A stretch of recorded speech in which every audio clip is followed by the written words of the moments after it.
What's up out there? It feels like it's been a long time since I put a Path of Exile video out, but I think it was last week. But anyway, I've been busy working on a few different things. I've made one build into another build. I took another one through the campaign, and I made a bunch of Tectonic Slam changes after the last video. So let's get caught up. First and foremost, I took my Exsanguinate Chieftain build and turned it into Pox's Righteous Fire build. I know early on I said I wasn't going to follow anybody's build guide. I was going to try to roll all my own. And I did start a character, or I did start a build for this on another on another Chieftain. It's, I don't know, somewhere in Act 1, I think. I kind of got stalled out on it. I was like, I don't feel like messing with it at the moment. I wanted to try other things. So I stalled out with it. And then I thought about this Exsanguinate build, and I was like, you know what? That build is not going to go any further than where it already was. So I thought, all right, I'll just burn it down and start over. I ended up trading a div off for a whole bunch of regret orbs. So I had like 1,000 of them. I was like, all right, cool. So I ended up just changing the passive tree over to what Pox has. The gear from this is pretty much, aside from the scepters we have, this is the exact same gear that I had on for my Exsanguinate build. Possibly a different amulet. I don't remember if the rings are the same, but I just basically kept all my armor-based gear and changed the implicits for like increased spell damage, increased area of effect, life recovery, increased fire res, stuff like that. That's what I changed everything over to. I think I might have put an abyssal belt on here. Is this a higher level? Yeah, item level 83. So I definitely put that in since then. Some of the rest of this stuff I traded out after I got through the campaign, I'm sorry, wrong build. After I switched this thing around, I changed a few things out to higher tier stuff. I had gotten some of these I got this pair of fractured scepters. I know they're not great. I just happen to have them on hand. This one's got some increased LE damage. I got it rolled to increase spell damage, a little bit increased fizz damage, some added fire on the fracture. Over here, we've got a lesser increased elemental damage implicit. Cold damage over time, which I know doesn't apply, but I got some fire damage, increased fire damage, stuff like that on here. It's just basically a stub right now. It's just sitting here. I'm playing it. I'm enjoying it. I'm having a good time with this build. I don't remember where it was, level 86, 87, somewhere in there, 85 maybe. I've gotten it up to level 90, just kind of running through here, killing stuff off. It's definitely not min-max, and it could definitely use a lot of work with it. First and foremost, I've got Fire Trap down here in the boots instead of up here in the helmet where I've got this +1 of socketed AoE gems.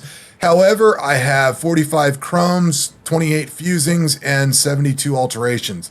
So I also don't have any more divines to trade off for any of this stuff. I could do a few chaos, I suppose, but my stack of chaos was really low too.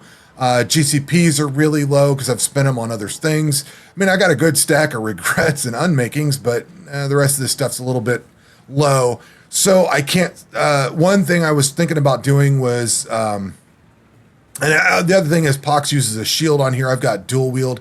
One thing I had considered was 6-linking a staff, because I got another one of these Pillar of the Cage guys. I've got like 3 of these things now, and I've got 1 or 2 of them 6-linked. I'm not sure, but I thought about not using that, but I thought about using a staff. So I went into my unique pile and I looked and I saw that I had this Searing Touch. If I equip this, my damage goes up significantly. Like I know this is on the tooltip, but it goes from like 103,000 to like 120,000. So this staff makes a huge improvement because it's got +2 level of all fire spell skill gems. So it makes a big difference. So I want to try this, and I'm actually curious to see. I should probably do the Fire Trap in here, but this is +2 level of all fire spell skill gems, so I could easily put this Fire Trap up in the helmet and get +3 out of it. So I think that's what I might do. I'm not sure. I need to be able to 6-link this, and I don't have enough chromes to really color anything.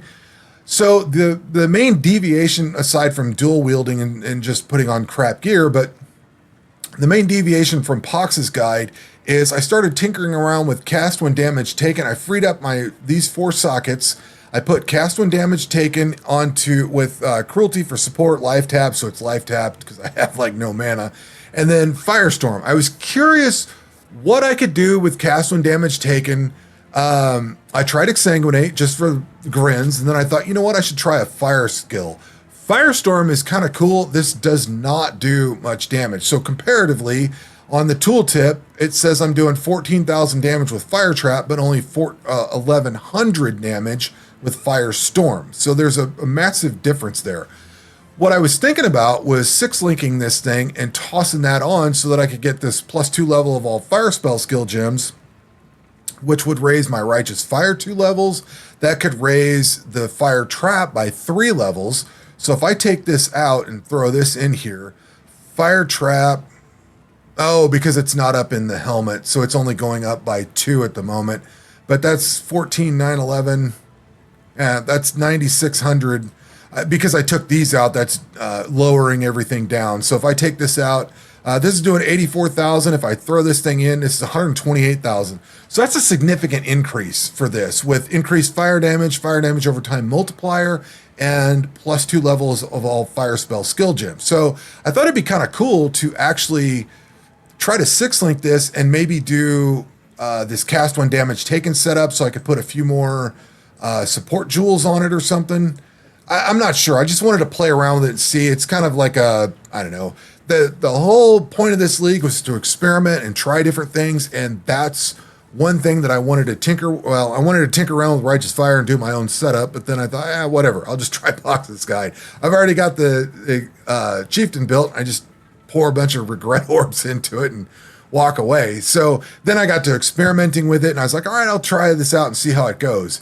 And now I've got this staff, which seems like a good staff to use for it and raise my damage a little bit further. I don't know how far this would go. Maybe it's not that good, but the thought crossed my mind. I'm going to tinker with it when I need to build up my currency. And the next build we're going to look at cost me a bunch of currency as I went through the campaign with it. So let's go look at the next build.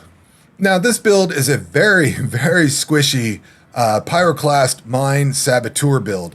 I know the life is short. I know the energy shield is short. Energy shield is something that's kind of new to me. I've not built anything around. I've not followed a build guide either around anything with energy shield necessarily. So I don't know anything about it. If I had to explain my knowledge of the passive tree, I'm getting fairly versed into this side over here where you start with Marauder and Duelist and all that. On this side, I've done several builds over here. I've done a couple of builds over here with Trickster and stuff like that, and the Ranger, whatever comes off this side. I know next to nothing about this top part. I've not done any Templar builds, very few Witch builds, and aside from that Caustic Arrow build that I came off here on the Ranger or whatever she's called over here, and then over on the Trickster side, I don't have any experience with it. And even that Caustic Arrow Trickster that I've got is having some issues with life and energy shield and stuff like that. So this is all learning curve for me. So I wanted to try this out. This, what do we got here? Pyroclast Mine. I liked Pyroclast Mine. I did try a Hex Blast Miner at some point that I didn't get the Hex Blast to work quite right, because you got, apparently, if memory serves, you got to level up far enough to where you can switch over to that. And at some point and this was following somebody's POB, you use Pyroclast Mine, but in SSF, I could never get whatever gear I needed to get it converted over to the Hex Blast. Whatever, I don't remember, that was a couple leagues ago. But in the course of that, I remember really liking Pyroclast Mine. So in leveling this thing up, I went through Icicle Mine, which I'm a huge fan of. I thought that was great. And then I ended up swapping over to Pyroclast Mine and been using that ever since. I like Pyroclast Mine. This is pretty sweet. On the Ascendancy side, we got Demolition Specialist and Pyromaniac. Not sure where to go on the rest of this yet. I haven't even looked at it. I've picked up all the mine nodes. We've got almost all the mine nodes. We've got Devastating Devices, Successive Detonations, Efficient Explosives. I think that picks up pretty much all of the wheels over here. I started investing into Max Energy Shield, Faster Restart. We came over here to Deep Wisdom for more Max Energy Shield, Mana Intelligence. Came up through this side. I want to go to Arcane Focus, and picked up some of these for like melding for increased max life, and then gain life as Max Energy Shield, stuff like that. Recover life on kill, damage taken, recouped his life. I found out the hard way that you cannot leech, so leech with mines does not work. And that is kind of where I'm at with this build. I've only died 8 times with this, and I think there was 5 or 6 deaths in the campaign. And then I hit maps and I started dying. I've only ran like 2 or 3 maps. The clearing is not bad. The clear on this is definitely not bad at all. It's just when I start getting hit, I just die. And that's where it drops off significantly. Like, I'm taking a lot of damage right there. Again, I'm not really sure how energy shield works exactly. Like, I understand it's kind of like an armor where you have, like, it recharges after a while or whatever, or it'll take, like, it's taken a small hit there and removed some of it, and then it has to recharge to come back. Like, I get all that. Yeah, there I died. Whatever these things are, just annihilating me. But what I don't really get is how to combine all this. So I've been working with armor energy shield, evasion energy shield, armor energy shield, armor energy shield. I tried consolidating around armor energy shield, and I think I just picked up another, of course, I don't have enough currency to do anything with it, but I think I picked up another piece of body armor that was really cool. May have lost it. It probably went up in here. Armor energy shield. I think it's a Saints Hauberk here. Or yeah, this might be the one. So anyway, I was going to tinker with armor and energy shield. I tried doing pure energy shield and it didn't seem to work that well. And I've seen other people that have like 16, 20,000 energy shield and like no armor or anything, or no evasion. So I need to look into that and see how that works. Definitely just something, my resistances are decent. I know the Chaos Res is short, and I don't really have much armor to do a lot. I don't really have much evasion to do a lot. So I would need to really work on this build, and quite honestly, I just don't feel like putting the time into it. I got it through the campaign. I kind of got out and then basically started working on that Righteous Fire build because I ran out of currency getting this through the campaign, and I didn't have enough to make this 6-linked or do much of this, change color of the sockets or anything. I just kind of ran out of currency. And I thought, you know what? I'm just going to shelf this thing. I started working on that Righteous Fire build so I could build up some currency and stuff like that. And I started spending currency on that build a little bit. But I don't know. I got this through the campaign. We are currently level 68, and it's squishy. I do like that you can put detonate mines on automation. I think that's really cool. For the actual Pyroclast mine, we've got trap and mine damage support, swift assembly, great GMP on there, and then charged mine support. And I noticed I was getting, because of this thing, I was getting frenzy and power charges, so I started to invest a little bit into infused and frenetic on the tree here. And that's kind of where I got with it. It's only level 68. If I could keep it from dying, I would definitely level it up. My hope was to make this into a bossing build of some sort to make up for what Tectonic Slam doesn't do. But I would need to put some significant effort into this and a decent amount of currency that I don't have. So that's why I ended up shelving it. So anyway, I spent some time working on this over the last week, and that's what I've got to show for it. So let's go over Tech Slam. After that last Tectonic Slam video went out, you guys had some great suggestions of things to try. I have tried a number of, most all of the things that were suggested. So one person suggested swapping out my amulet and belt, which I did. I swapped the amulet out for this one. It's better than what I had, I think. It's got increased fire damage, some attributes, which I needed the attributes on here. It's got some Chaos Res, and it's also got some increased LE damage with attacks crafted onto it. I've allocated anointed martial experience on here. They suggested some Warcry node to be anointed onto this. I didn't have, and I don't have the oils for it. I don't have the currency to trade for it. So I just anointed this on here to have something doing increased damage. So I've got this on here. They also suggested swapping out my belt. So I've got this belt with reduced enemy stun threshold, max life, chaos res, flask recovery rate, and increased LE damage with attack skills crafted onto it. So that's better than the belt that I had. I've also got this jewel on here. I need to make a better jewel for this or work one up. This has got some increased fizz and fire damage with mace or scepter attacks. The problem is I don't have enough alterations, chromes, or fusings to really do much of anything with any of my builds at the moment, so I've just kind of put a hold on crafting. This is good enough. It got stuck into here. Somebody else suggested taking out Pulverize and Ellie damage and putting in Multi-Strike and Overexertion. So this does definitely improve the DPS of the build. However, the build doesn't feel as good with these on here.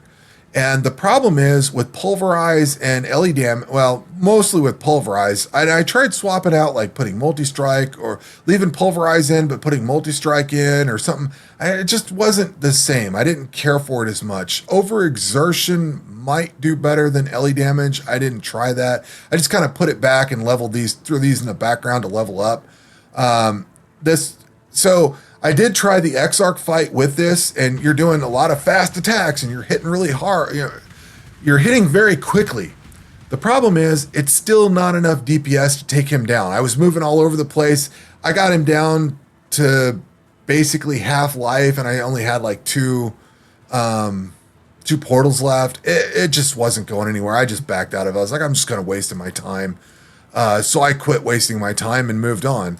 Let's see. What's this map look like? -9 max res.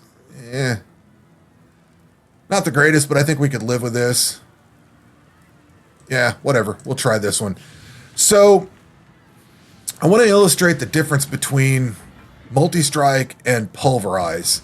The way I think this build works and comes together... Oh, maybe I do care about that damage. And maybe I'm a little squishy, but you see how little the AoE is? Like, it's not a very big AoE at all.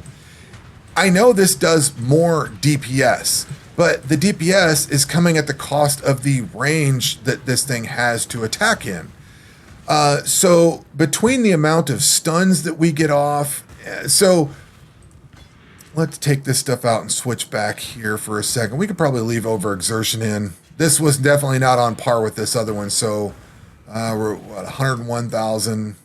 I know this is not the best way to do it, but this goes up to 115.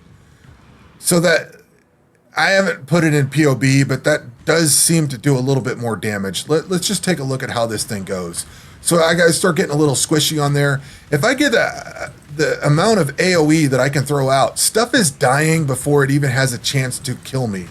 And if you go by the line from Starship Troopers where you can't nuke anybody if your hand's stuck to the wall with a dagger, yeah, if I kill everything off before it gets a chance to even attack me, then I don't have to worry so much about how much defensive layers I have. And I know that's a massive drawback for this being a bosser, but I don't care about it being a bosser. I spend most of my time in the maps trying to get to the bosses in the first place. And that's kind of why I spun up that Pyromancer build, or the Pyroclast mine build, was just to try to get something that could be a bosser. Like I said, I know the limitations of this, but I'm not seeing monsters to fight. I throw this AoE out, and the AoE does multiple things. So if we stun the monsters, I'm not even going to try that. I know that'll kill me. But if we stun the monsters, and reduce their stun threshold, increase the stun duration, like even if I leap slam into them, I'm stunning them. So I went from being sort of squishy with that other side to just all out annihilating everything on the screen with this. And that, I ended up changing back to these because they were leveled up, and I was able to get a lot more, continue leveling the other gems up. I thought what I would do is switch over to these if I was as I do mapping, and then switch to the other ones as I do clearing. But that guy just vaporized. I did not kill him in one shot. He exploded. All the enemies around him exploded and killed him off. And that big explosion there just killed a bunch of stuff off. So that stuff just died from a big explosion. Like, it's not the damage that I'm doing with the build that's killing everything. It's the AoE surrounding the monsters, stunning them. I've got hits that stun can call. I've got that, there's a two-handed melee strike node somewhere in there, whatever it is, whatever you want to call it. There's a node on the passive tree that deals increased damage on enemies with low life, 60% increased damage on low life. So if you stun them and then you start wailing on them and doing damage while they're still stunned. They take increased damage when they get on low life. You know what I mean? Like it all just kind of stacks together, and then they get that culling strike in there when they finally reach 10%. Like I think all of that combines together, and then they explode. So that whole pile is dead and gone. All gone. I didn't see them. I didn't fight them. And that's how Delve is. I've got down to almost 200 depth in Delve. I'm at like 194 or 5, something like that. So I'm getting really far, fairly far down there. Not like terribly deep, but I'm getting far down there. The best I've done is getting down to 400 depth with... oh,